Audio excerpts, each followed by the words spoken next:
પાદરામાં વરસાદ સાથે રહેણાંક વિસ્તારમાં મગર, અજગર, સાપ, વન્યજીવો દેખાવાની ઘટનાઓ શરૂ થઈ જવા પામી છે।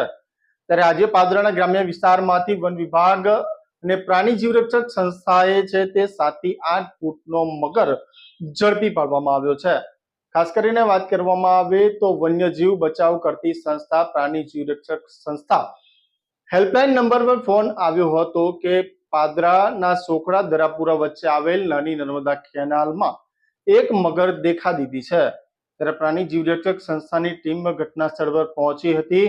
ત્યારે સોખડાથી દરાપુરા ગામની વચ્ચે નાની નર્મદા કેનાલ પહોંચી મગરનું રેસ્ક્યુ કરી મગરને પાંજરે પૂરવામાં આવ્યો હતો।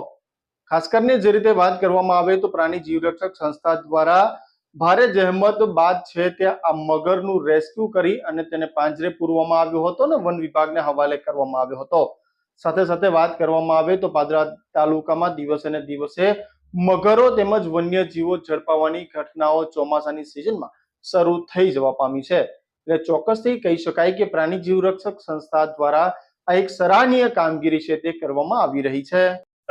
મારું નામ પ્રવીણ મહારાજ નામ છે। હું પ્રાણી જીવરક્ષક સંસ્થાનો પ્રમુખ બોલું છું અને પાવડા ખેરે નવાપુરા અને ડબકાની બેની વચ્ચેથી અજગરનો કોલ આવ્યો હતો 10 વાગ્યામાં।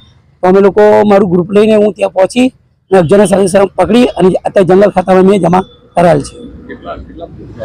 એ છેલ્લામાં છેલ્લા 7 ફૂટનો 7 સાડા 7 ફૂટનો અજગર છે।